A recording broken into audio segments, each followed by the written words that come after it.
back once again. Borders is out of business now. Might have heard that one this week. They've been going out of business for, seems like 2 years. Well, it takes time for a company to go bankrupt, but the old bricks and mortar bookstore is out of business now. They are survived by the Kobo e-reader.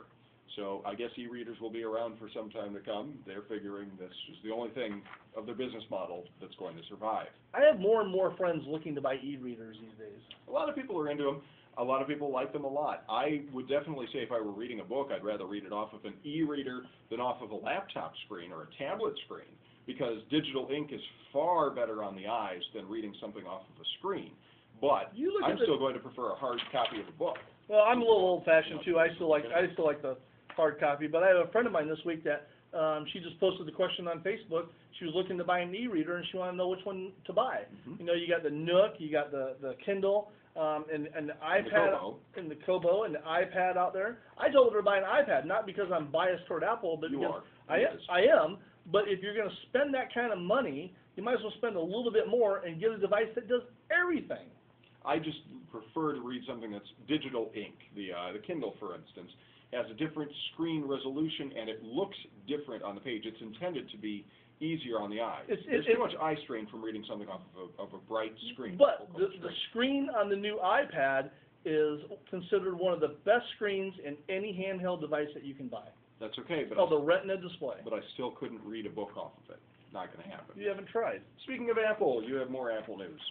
Apple Apple is always expanding their empire, and now they're looking. Oh, they try. And you know what, Brian? They're doing a pretty good job of it.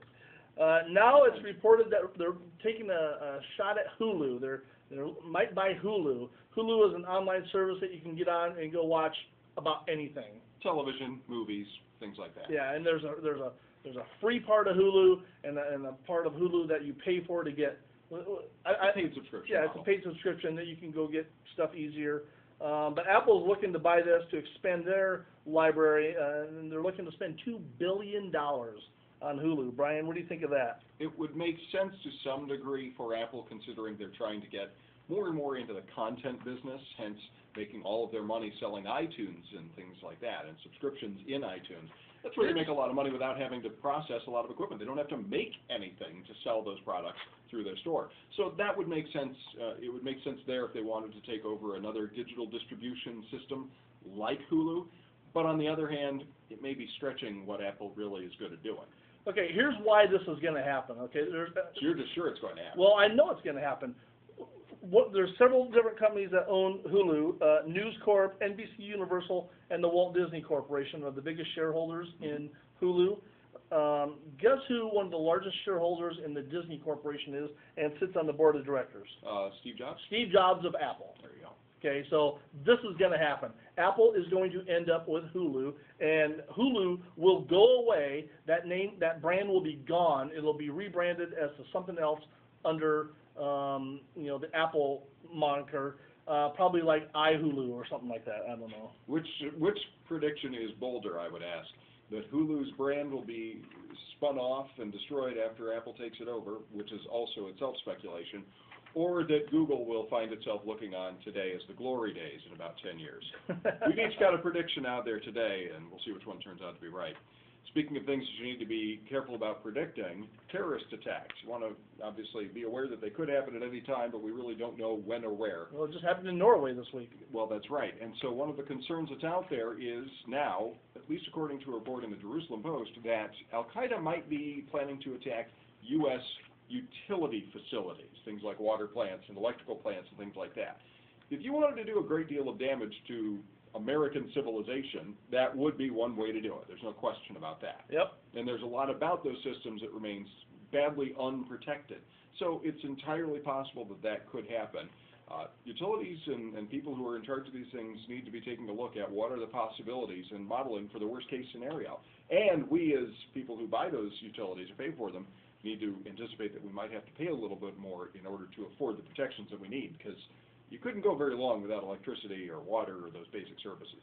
It would be tough. It really would be tough. All right, in more tech news this week, Sears online website accidentally started advertising iPads for $69, Brian. Well, that sounds like an affordable deal. That's a deal, boy. I'd jump all over that. Unfortunately, even I would probably buy one at that price. Brian, you know it's a good deal if Brian would buy one. If I would buy an Apple product at that price, yes, I think so.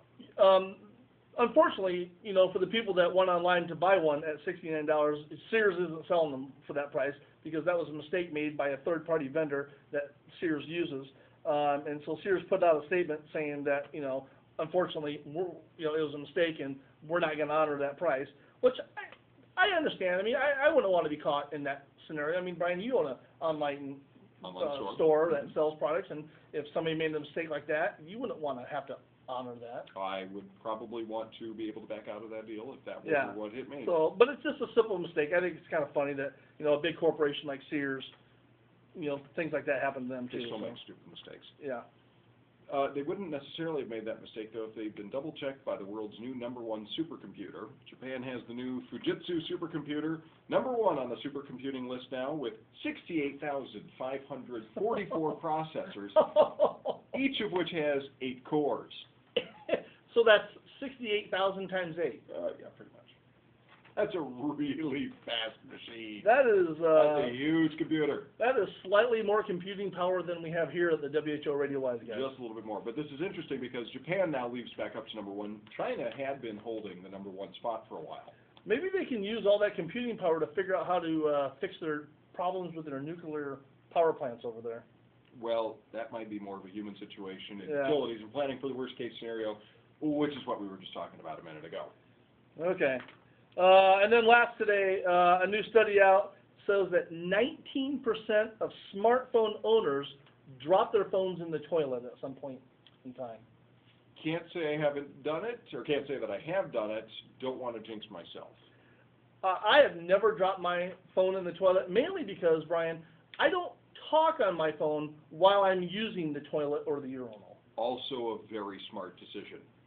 This same study shows that 35% of people actually take their phones into the bathroom and use them when they're in the bathroom, and 19% of those drop them in the toilet. Do they mean talking on the phone or using the internet? I don't know. I don't know if I want to know. In fact, I'm pretty sure I don't. You know what? I don't even care about this story. I'm sorry I brought it up. It makes a lot of mistakes like that. If you want to get a hold of us, send us an email, wiseguys@whoradio.com, or you can text us at 515-989-1040 on the American Toppers and Accessories text line when we're on the air, Saturdays at 1 o'clock Central Time. Of course, always tune in every Saturday at 1 o'clock Central Time, or listen to us live on the stream at whoradio.com. Become our friend on Facebook, a fan of the show. Meet us up on Google+, wherever you like. We're everywhere. We're there for you. I guess. So, come back next week. We'll do it all again. Thanks for listening to our post-game wrap-up show today. I'm Dan Adams. And I'm Brian Gongol. And we are the WHO Radio Wise Guys.